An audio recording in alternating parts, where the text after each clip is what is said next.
What's going on, everybody? Welcome back to another Bleav in Mavs. And I told y'all, this week is going to be special. I got a guest lined up every day from Sunday all the way to Thursday when game one of the NBA Finals tips off. I think that one's 7:30 Central Time. You know, we're located in the Dallas area. That game's going to be a 7:30 Central Time tip-off. But this is the day one of covering the Dallas Mavericks being in the NBA Finals. And so what better than to bring y'all's very own TGK, the guy who hosts every pre- and post-game show of the Dallas Mavericks. TGK, what's going on, boss? Man, appreciate that, man. What's up? How you doing, bro? Man, I'm all good. How about you? Doing good, man. It's a Sunday. It's like the calm before the storm. It's just the anticipation. It just keeps going up with every day that comes along. But it's been great, man. I'm just trying to enjoy the moment, right? We just won the Western Conference Finals championship. I ain't trying to rush too far ahead. Just like from mentally, just trying to stay in that moment. You know, that's what I'm trying to be. Yeah, 100%. And so to be able to prepare you mentally, I wanted to get you on here and kind of let you talk your noise. And I know everybody's going to be following TGK all week. So I know this won't be the first time you hear from him, but I wanted this to be one of the first times you hear from him all week. So TGK, let's just talk about the road to get here. Dallas is in the NBA Finals, just like you said, 1-5 from the Western Conference Finals. Luka Doncic, the Western Conference Finals MVP. We saw that coming. If you told me Dallas was going to be in the finals, I would have told you Luka was going to be the Western Conference Finals MVP. But just the road, the first round, the second round, the conference finals, like what was going through your head just throughout this run for them to end up being here? Oh, that's a great question. From a totality perspective, right? Where we're talking about the Clippers, and I think a lot of people are gonna look back on that series and be like, it was just another series. When in reality, that was like a mental series. If you recall Kyrie talking about how there was some mental fatigue for Luka in that series, I think it was for all of us. I think all of us, we were tired of being beat by the Clippers, right? We lost 2 playoff series to them, and to start off the playoffs like that, we were like, you know what, this is the route we have to go. We're going to have to go through this difficult route and have to deal with one of the the elephants in the room, right? You can't beat the Clippers. We finally beat them, but Luka was hobbled. Luka has been injured, right, since the beginning of the playoffs. And to beat them the way we did with a bad, hobble Luka, not a bad Luka, hobble Luka, and find a way to get over that hump, even though they didn't have Kawhi, I thought it was just as important as the other series because of the mental aspect. And I think a lot of people sometimes forget that these are humans at the end of the day, right? There is a mental element to all of these games. And I talk about that a lot in my shows. I try to look at it from the hooper's perspective, right? Also from the mentality and just a lot of things. So I thought that series was the mental hurdle. And I was like, once we get past them, then the sky's the limit, right? We got past them. Then the Thunder, the series, man. That was a very difficult series, as you heard Kyrie say. This was the most difficult series he's been a part of. And this man was down 3-1 to the 73-9 record Warriors to come back and win that series. And he was talking about that was the most difficult series for him. Shai Gilgeous, Chet, J-Dub, great team, man. Great team. But again, hobble Luka against one of the most physical defenders in the league. Found a way to win that series. And for me, I'm like, okay, this is what we wanted. We wanted OKC in the playoffs. A lot of Mavs fans did. I did as well. And now the next test was the vaunted defensive juggernaut of the Minnesota Timberwolves, right? And in that one, I'm not gonna lie to you, Mo. I felt even more confident against the Timberwolves. Like against the Clippers, my anxiety was up here because of that mental aspect of it, right? Against the Thunder, my anxiety went down a little bit, like it was getting better. And then against the Timberwolves, I promise you, I was not even concerned. I was just excited. I was ready to get these games going.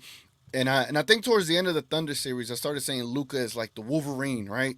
He's recovering from his injuries as he's active. Like that's what I've been pitching. Like, yeah, I know he's Superman when he's healthy, but right now he's Wolverine. Like he's got all these injuries, he's still clawing and scratching, and as he's like regenerating, he's getting healthy little by little, right? And then in the Timberwolves series, you saw that.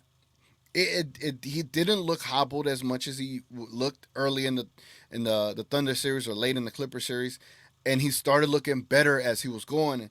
And this was his thing. I was saying, I was like, my confidence meter is wherever Luka's health meter is at, right? If it's 64%, I'm 64% confident. I was just that was the thing I was doing, but I think he's like at that 79, 83 range right now, and 79, 83% Luka is 100% better than most of the league, right? So, and you saw it. You saw it. The dominating way that they went about exposing the Minnesota's defense, because you have two players in Kyrie and Luka being able to manipulate defenses, being able to put pressure on defenses, and then you have the defense that we have where we collectively, how would I say, not switch everything, but the communication, like they're on a wire, man. Like one defender goes up, one defender goes out. It's just they are so in tune right now defensively that it puts pressure on the defense as well. But side note here, right? Whenever Luka and Kyrie are cooking, that also puts pressure on the opposing team's offense to be able to compete. And that's a defense in itself. Because when you see Luka taking 40-footer step backs and Kyrie doing all this mixing and tweening and mixtape type of moves, and then hitting a jump shot on you, you run into this element of like, damn, I gotta go get a bucket after that. Yeah. But no, man, it's been a great series. The Mavs just been doing a great job, and they've been combating every scenario that they've been in. They've handled multiple situations. They are battle testers. They are ready to go in this NBA Finals and deal with anything that the Boston Celtics could potentially throw at them. Yeah, 100%. And like, so everything you said, like with Kyrie Irving, right? So you painted the picture of what it was like covering the team leading up to this finals. But Kyrie Irving is like, the focus is on him for me. We know Luka is what? A top 3 player in the NBA, no argument. Like, you can argue whether it's Jokic or whatever. I don't care. I'd take Luka, but, we also talking about the Mavs. We're Mavs fans, so, they'll take that with a grain of salt. So it is what it is. But Kyrie Irving, I think this is the best version. And I think in this playoffs, like we can talk about how it started coming into fruition throughout the entire regular season. Things started looking right. Then post-trade deadline, come post-trade deadline, PJ Washington, Gafford. Now the team after that 1-5 start, after the trade deadline, starts really looking well. But I think this is the best version of Kyrie Irving. And I've seen him have to do whatever it takes to win a game. We're so used to Kyrie just being in his bag and just being able to score. And like Kyrie's effective if he gives you 30, and that's what you expect because Luka can give you a 30-point triple-double just waking up on a Tuesday night. We know that. And we know Kyrie Irving can wake up and give you 30. But we've seen him have an impact with 9 points in a game. We've seen him have an impact with 15 points, 8, 9 assists, 5, 6 rebounds, taking on the challenge as your best defender. Like, there's a lot of things we've seen from Kyrie Irving in this playoff run that I don't think people felt like they've seen throughout his career. And this is what we wanted to see. And I think this is the maturation of Kyrie Irving in front of you, in front of the whole world to witness, and they're going to be able to witness it while him performing in the NBA Finals. But like, what was it that you think is different about Kyrie now in the playoffs that you thought maybe you would never see leading up to the Mavs kind of making all these moves to be ready to run for a championship? Is there something about Kyrie that's different that you didn't think would come into fruition? This is what you wanted to see, but did you think you would see this in the playoffs from Kyrie Irving? I kind of did. And I not all right. So people gonna be like, TGK thinks he knows it all and this and that. No, think of it from this perspective, right? He's 32 now, right? Mm-hmm. When you get older, the way you play the game changes as opposed to when you were 25, 24, 25. You're a little more hero ball centric, right? You're more, I'm gonna go get my buckets, and I don't know about y'all, right? That's it's just a mentality. And now that he's 32, he knows he could go get a bucket whenever he wants to, whenever he needs to. But because he is the leader of this team, because he is in his maturation stage, that he's matured and gone through all the things that he's gone through, the ups and downs, and been able to compartmentalize a lot of things in his life, right? The basketball element to this is probably the easiest thing to him now. So he's probably like, well, honestly, this is how it looks like. If you got a guy in Luka and you know you could go get your bucket, your job is kind of to keep everyone else involved in the game and stay active in the game. Mm-hmm. And I think Kyrie impacts our defense more than anyone else can think of it because he keeps everyone else involved. He gives up his shots, gives it to PJ, gives it to DJJ, gives it to Gafford, gives it to Green. He gives up a lot of his shots in the first half to those guys so they could stay active, so they could stay a part of the team, involved in the team. It's similar to when you're playing pickup, right? Like, damn, if the best player is always taking the best shots, I'm not ever going to get a shot. Why am I going to try on defense?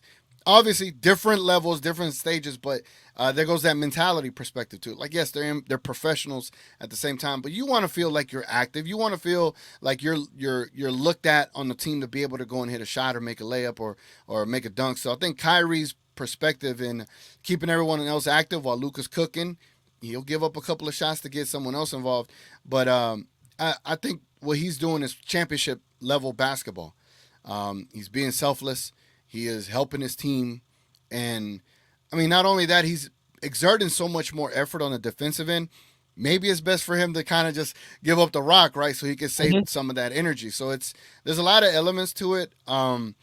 Maybe if we didn't have an offensive juggernaut in Luka, you'll probably see him be a lot more active, a lot more offensively aggressive. You compare it to Jalen Brunson, a lot of people would ask him, hey, why aren't you as aggressive on the Mavericks when Luka's on the court? And he's like, well, that's a great question. Well, honestly, I think Kyrie answers it. He is getting everyone else involved, and then when the pressure gets big, or these other players aren't necessarily used to that pressure, that's where he'll step in because that's where he's in his element, right? And I think that has been the biggest thing that we've seen from Kyrie is that he's a team player first. He talks about the mental aspect of all these things. Like if you see him in his pre-game talks or post-game talks, he keeps talking about, hey, just stay in the moment. He's always keeping tabs on his guys to see where they're at mentally. So his impact is larger than what he does on a basketball court, man, and it's been great to see. So I think that's what it is. I think it's just the older man game, get everyone else involved, pick your spots, and help out when it's crunch time. Yeah, and it's like we're so quick with sports to just, if you don't have it figured out by 23, 24 years old, this is what you're going to be. Like, you're either out the league, or when you're 24, we won't give you a chance to grow as an athlete, mentally, physically. You won't be any better than what you are. If Luka doesn't win the championship this year, everybody's going to be like, I don't know if Luka will ever win the championship. The guy's only 25 years old. Like, Luka's almost a kid. Like, in a sense, for most people, especially for most fans, like, Luka's a kid to most of these fans. This dude is only 25 years old. But, if he doesn't win, and that's how it goes. And so now that Kyrie, he's went through a lot to get here. From family stuff, things that he's opened up about, and then things behind the scene that we don't know about. And it's really not our business about. But he's grown so much. And so for him to just be, and he's seen it, he's won a championship. He knows what it takes. He watched one of the greatest players to ever step on the hardwood. He was his Robin during that run. Like, it was Batman and Robin. He was his sidekick, but he was just important of a piece to win that championship. And so now it's very similar playing alongside Luka as far as play style. Luka is a guy, I create the offense. The offense runs through me. I could give you 30. I could give you 15 assists. I could give you 9 or 10 rebounds. It's similar to the 2016 version of LeBron James. Not as athletic, but still the fit of plug and play Kyrie alongside next to that. It's as seamless as it was with him alongside LeBron James. And now that he's mature, it's not about buckets. It's not all about, well, if Kyrie was scoring 30 every night alongside LeBron, but he's 32 years old now, and it doesn't cause for him to do that. He had to learn that. And like you said, the best defense they have is the fact that Luka and Kyrie are willing passers of the basketball. They're willing to get PJ Washington involved and DJJ, like everything you said that keeps them engaged on the defensive end, which is why you get max effort from the Dallas Mavericks defensively. None of these guys individually ring bells as elite defenders when you hear their name individually. But when you watch them in this playoff run as a collective, they have been outside of the Boston Celtics, who they're about to match up with, and we're about to talk about, they've been the best defense that throughout. And they, against Minnesota, it was like, well, Minnesota's been the best defense. Well, Dallas had the better defense and they win in 5. So they've just done everything right. And now this team feels like a family. And it's like the city of Dallas, Fort Worth, the Metroplex, the entire like area is embracing that as well. You see Mavericks gear unlike no other right about now. I mean, people are just, it's everywhere. Walmart, they just changing displays. Like Mavericks gear is everywhere. Everybody's soaking in this moment, which leads to what we're about to get into. We said all of this to say the Dallas Mavericks did that and went to and they're in the NBA Finals. Game 1 tips off June 6th against the Boston Celtics. Dallas, when they won, they knew who their matchup would be with Boston. We all knew it. What was your first thoughts after winning the Western Conference Final, enjoying the moment, understanding what's about to happen, but now it's time to think about the Boston Celtics. So what is TGK's first thoughts when he hears Dallas versus Boston in the NBA Finals? Oh, I thought legacy, bro. I thought legacy. You're going against one of the most historic franchises in basketball, man. This is it don't get no bigger than this unless you go to the finals against the Lakers, which is impossible, right? It don't get any bigger than this. This is a finals. My immediate thought was this is a finals everyone is going to be watching. You got all of the East Coast, all of the South, and then you're gonna have your West Coast people that want to tune in to see this matchup. All of America should be watching. I think this is gonna do very well ratings wise. But this is as big as it gets, man. You want to be in this position against one of the most storied, historic, legacies, latent franchises. This is your moment to stamp your legacy as a franchise as well, but also for Luka and Kyrie. There's just so many conversations, narrative, storylines when it comes to the Boston Celtics. My immediate thoughts were just like, how about let's just enjoy this Western Conference Championship for a couple of days. It's been a couple of days, and I'm fully into now. It is the Celtics. We are going against the Celtics, and the matchups, man. The matchups are Luka, Tatum, Brown, Kyrie, KP, Mavericks, Irvin, Boston. It's just so much to this series that the anxiety levels are going up now little by little. But nah, man, I was like we knew it was coming. You know, when they swept the Pacers and then we beat the Timberwolves in 5. Well, when we were up 3-1 going into Game 5, we knew that was going to be the opponent, so it was in the back of your head. You didn't want to get too ahead and start talking about it, but here we are, man. Boston Celtics, bro, versus the Mavericks. Like, I know we've been to the finals twice against the Miami Heat, so this is going to be completely different for us as NBA Finals opponent. And I just hope the Maverick fans are ready for what the Celtics fans are going to be like. It's going to be very toxic for Mavs fans. It's going to be very toxic for the players in Boston. This is going to become one of it should be one of those classic series, to be honest with you. It should be a very competitive, toxic, narrative driven. Talk about it's going to be insane, man. I don't know how many more words I could put on this. But I hope I'm capturing it the right way, because if you're like new to basketball, you're going to be beside yourself. If you're an old head, you already know you're loving this. But for the new people that are say casuals or new to the game, this is a match made in heaven for basketball. You're talking about a team that matches up well against the other team, fighting for the title, fighting for the championship. It don't get no better than this, man. This is what they play for, and this is what we watch. Yeah, and you're talking about like let me ask you this question, because I be trying to tell people this, and people don't believe.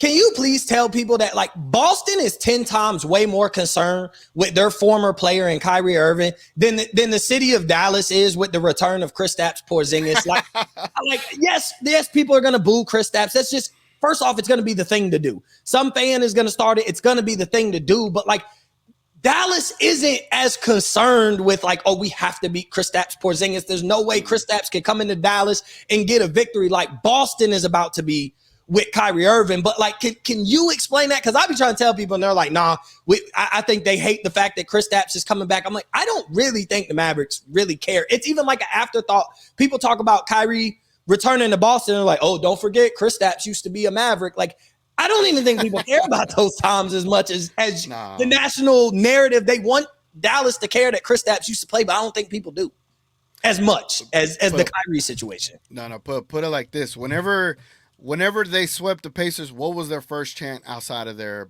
watch parties? F It was Kyrie. F Yeah. Kyrie, right? Yep. Well, when we won our Western Conference championship, what were we doing? We were just celebrating our team. It's a difference, and one that was one key element when I was like when we were attempting to trade for Kyrie. I was like, if we get Kyrie, the city is better for him, the environment is better for him, the media is better for him. This is just going to be the perfect place for him because the Mavericks organization, the way they are, they empower their players. The city, the way it is, we're not trying to be in your business. We respect your space. We just want you to play ass off for our teams, right? So it's a different element. Whereas Boston and mainly East Coast, teams and their fans, their their hardcore level is on a different level to where they want to know every single thing about the player. Where you at? Where you doing? Where you live? Where can we see? It becomes less about their performance on the court and what they do off the court on a daily basis. Like that's all it is all over there for them. So, that again, Boston fans are bitter. They ain't won a championship since 2008, even though they got 17 of them. It's a bitterness that they carry, and they're upset that it didn't work with Kyrie. And I understand that it didn't work with Kyrie, but also the fans in that environment in that market, they also got to take some blame for being as harsh as they were to Hmm. Kyrie when he was there. And there's many things that could be said about the quote unquote the city, right? But on the surface level, the way they've continued to act towards him, it it's like a cause and effect, right? You act this way, Kyrie's gonna respond this way. But thankfully, like Kyrie said, that he's dealt with it in a healthy manner. He's been able to move on from it. So right now, it's really just the Boston fans that are looking kind of crazy, still being toxic, coming up with horrible chants for Kyrie. I can only imagine what it's going to be like in Boston, but they need to be careful because if you want to disrespect Kyrie in Boston, trust me, Luka is going to be looking for you. I was Trust just me. gonna say, like Luca, and I know like it looks different. Like, and statistically, there's not much of a difference of Luca at home, Luca on the road, including in the playoffs. Like, if you look, they're almost identical, but it looks different on the road. And I think Boston should be careful what they ask for. And I feel like, like Minnesota shouldn't have got, you got Luca started right away in game 5. Like, you're trying to come back down from being down 3-0. I knew that was never going to happen, but still, like, you can't tell Minnesota Timberwolves fans or the team that. And then you got Luca started by having your fans trash talk. And I know Minnesota, the organizations don't call for that. I know they don't when they sell the tickets, say, hey, boo Luka Doncic when he walks in Yeah. the building. Like, I understand that. All Fans right. take it upon themselves, but there's a self-awareness as a fan to understand, like, if I want to see my team have the ultimate success, when I'm in this arena, I have an effect on that. Like, the home crowd thing is an effect. And so if our home crowd is getting Luka pissed off and he's taking it personal, maybe we should calm down a little bit because that's what gets Luka going. And I really think with as close as Luka and Kyrie, at least they appear to be, as close as they tell us they are, and as great as their friendship is, there is zero chance that I think I won't see like game 5 Luka in game 1 against Boston. Like I dare see, I'd be surprised if I didn't see game 5 Luka in Minnesota in game 1 against Boston. 1000% agree. That is the difference when it comes to talking about a star in Jason Tatum and Jalen Brown and a stone cold superstar killer in Luka Doncic. That's the difference, bro. And I've said this a lot. This is like one of the phrases I've coined. I don't know if anyone else taken it, but I've been saying this since like day one. Luka is the greatest equalizer. You could have two stars on your side, and Luka is going to cancel them out because that is how great he is. He is worth literally two stars, maybe three stars in one player, and then all you need is the rest of your guys to give you something. So if Kyrie shows up giving you 25, that's icing on the cake. Because Luka in this series with 7 days rest, regenerating as the Wolverine, getting better and better day by day, I can only imagine. I can only imagine the level of pettiness Luka is going to have. But I agree with you. Game 5 and Game 1, you might see you might see that in every single game on the road, and I think it's going to be vital for the Mavericks to get at least 2 wins in this Boston Celtics final series for them to win a championship. You got to get 2 wins on the road at the very minimum. But Yeah, man. That's why I say, like, Boston fans, be careful. I know they think KP is going to be the difference, and he could be. You're asking for someone that took 2 months off to come into NBA Finals physical series to be able to not be rusty. It's Mm-hmm. kind of crazy. It's a crazy ask. I think us fans in Dallas, we're not mad at KP. Other than him saying that he quit on us in the 2021 playoffs, that wasn't cool. But It was like uh, loser stuff, and it's like, all right, like that's yeah, and I think that's what comes with youth, right? Luca was 22 at the time. KP was like maybe 24, 25, if I remember correctly. I get it, right? Like, as you age, as you get older, you think the game differently. And I think the way Luca was at 22, I mean, I think Luca at 22, he was probably like a 27-year-old the way he was playing. Right now, Luca as a 25-year-old, the wisdom, the IQ, the way he sees the game, reads the game, he's at a 30s level right now mentally in the way he sees the game. But now, man, just be careful, man. Luka's gonna find a way to get going. He's either gonna get into someone's face on the basketball court, talk trash to the bench, if the fans aren't doing it. But if the fans do it, that it makes it even easier for him to get him going. And that's what gets him going. He is one of those sickos, man. He is a sicko on the basketball court. Like, this is what he lives for.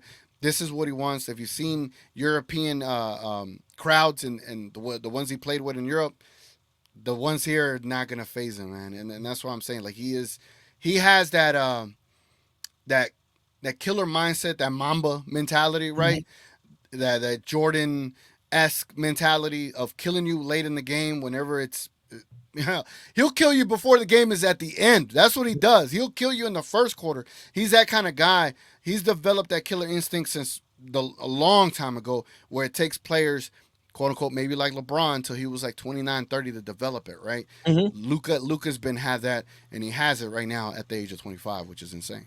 Yeah, and sometimes even that mentality is like you either have it or you don't. Sometimes, like you can develop it enough, like you said with LeBron, like when he was 29, 30, he finally heard it enough, and that 2016 LeBron kind of was like one of those, I'm just gonna take this game in my hands and we're gonna win or lose a championship, but it's gonna be because I gave everything out there. I was a killer, and Luka came in the league like that, and I think, like you said, because he appears to be like the way his game is, he plays like he's at the, and I don't want to say end of his prime, like he's almost cooked, but I mean like the best version of him at the end of his prime. Like when guys are in that 30, 31, 32 range, that 27 to 32 is typically your like Hall of Fame 5 to 7 year window of like your prime. And that's where your career, depending on what you were before that, kind of leads up to whether you're a Hall of Famer or not. Now, you could get some respect back later if you play till you're 37, 38, but those are the cream of the crop where you're supposed to win a championship, whatever it may be. It says people see Luka as if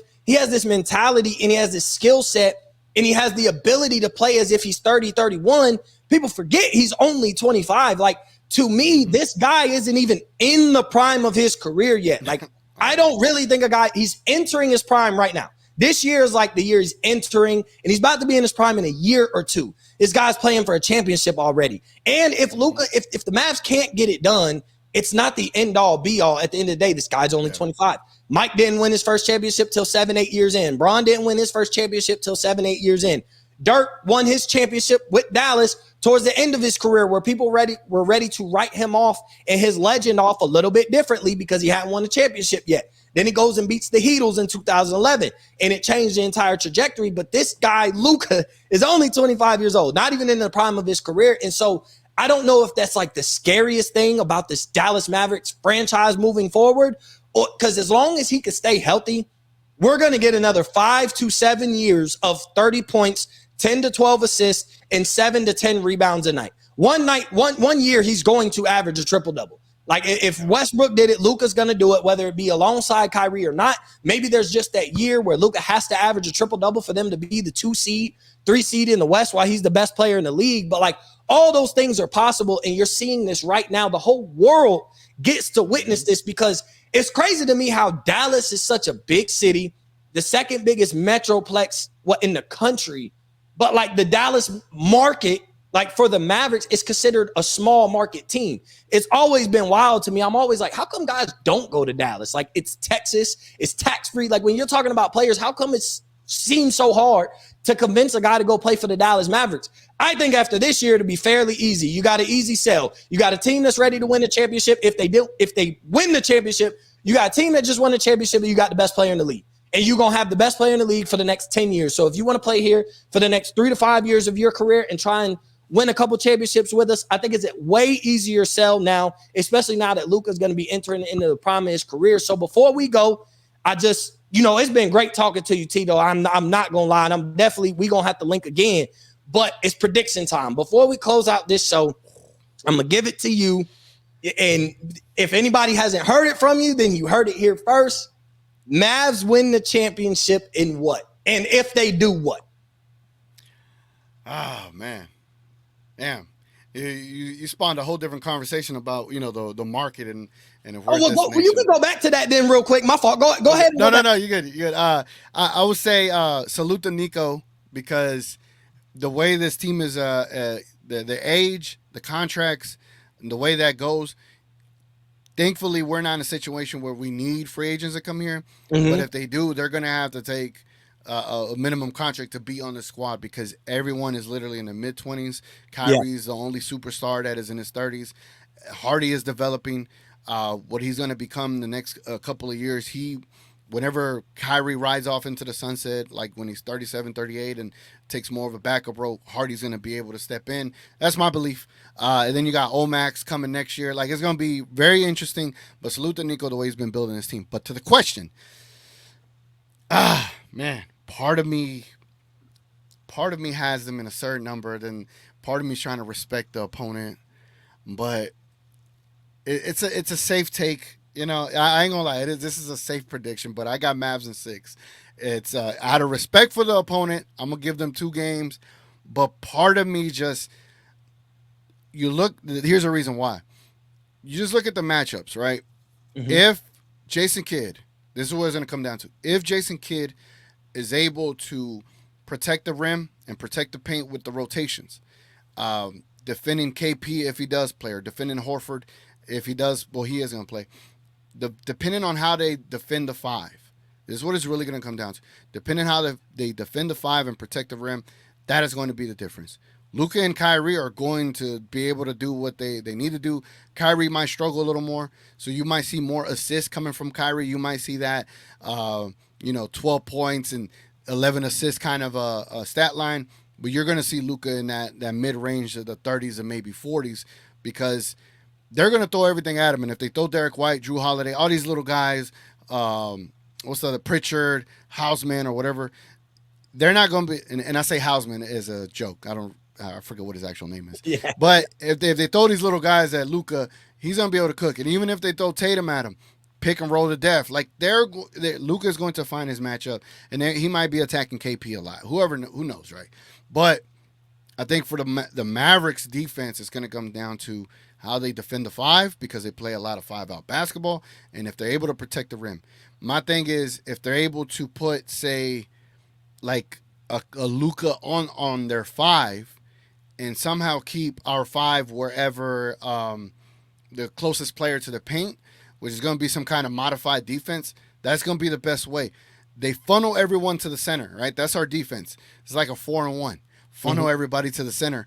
So I think instead of having our center follow their 5-man to where he has to go out to the 3, whoever's in the corners, that's kind of the place where you want your center to be. That way he could be on either side of the box. So if they drive and kick, he could go over, no, not him go over there. He could go to where the driver is at. The driver will kick it to the 3. Whoever's on the wing could come down to the corner, right? I think that's what's going to come down to. It's going to have to be a modified defense if they're cooking. If they're not cooking, then just play straight up, right? That's if KP is not rusty. If he is rusty, you don't have to modify your defense. But it's going to come down to Jason Kidd at the end of the day. I've been saying this along with other Mavs content creators that Jason Kidd is the X factor right now. Right now is the moment where he is the X factor. You got all the pieces you need. Nico gave you everything that you needed. Now is how you coach this team, how you adjust strategically, first half, second half, game to game. He's been doing a wonderful job, great job. I have had no gripes, nothing bad to say about him. But this is the moment for Jason Kidd. How you defend that rim and how you defend against the 5-out defense, 5-out offense. It is going to be the key for us to win this championship. And I got the Mavericks in 6. That's what I got. I think Luka's going to win game 1, and then he's going to win game. I want to say he was going to win game 5, right? But I think we might lose one at home, so he's going to have to win game 5, and then game 6 at home. We're going to win at home.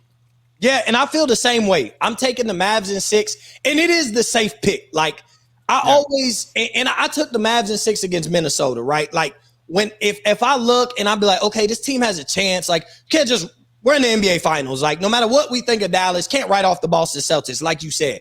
And so I always feel like if this is an even match series or whatever, it's a potential 7-game series. But if you're Dallas and you want to win the championship, you don't want to try and win the championship, game 7 on the road.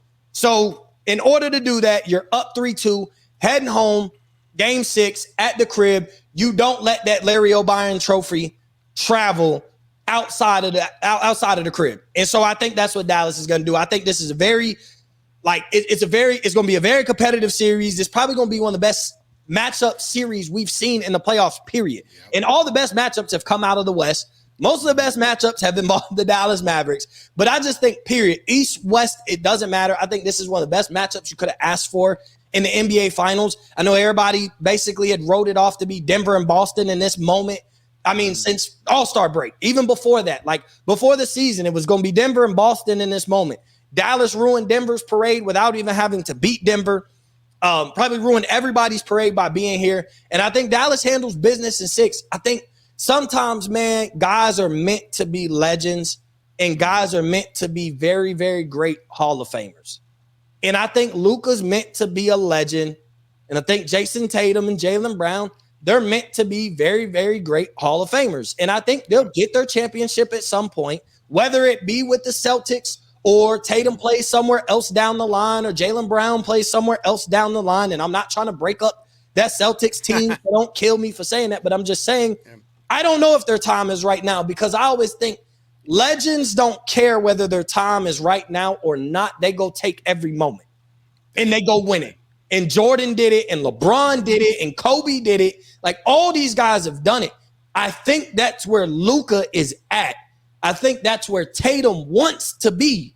He's just not there yet. I don't think he has it to just be able to do what Luka does. I don't think he could put his head down and just flat out go win you a game because I am Jason Tatum and I could go and beat these Dallas Mavericks.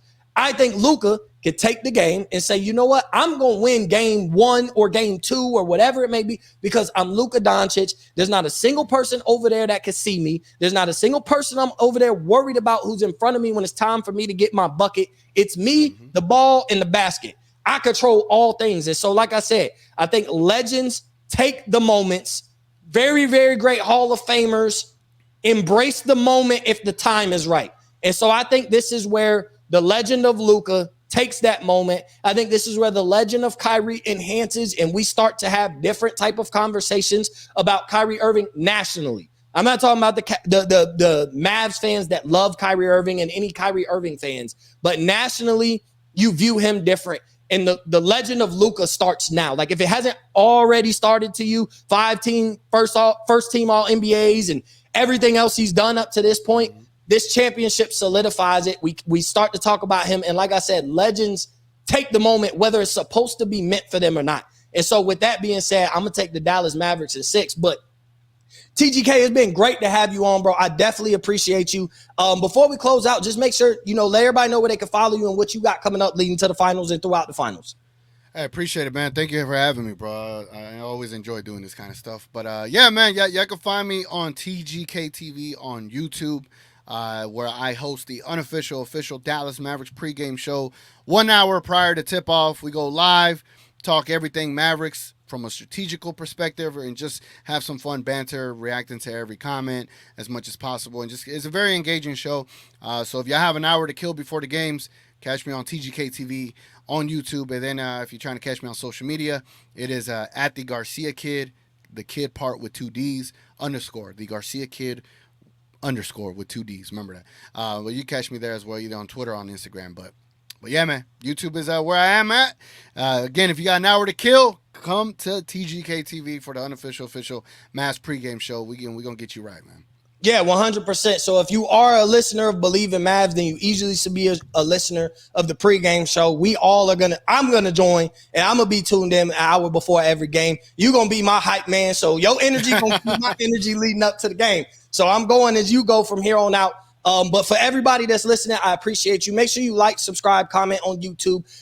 Subscribe to Bleav In Mavs anywhere you get your podcast. Apple, Spotify, YouTube, iHeartRadio. It doesn't matter. That's BLEAV in Mavs, anywhere you get your podcast. But on that note, be well, be safe, and we will see you Thursday for game 1 of the NBA.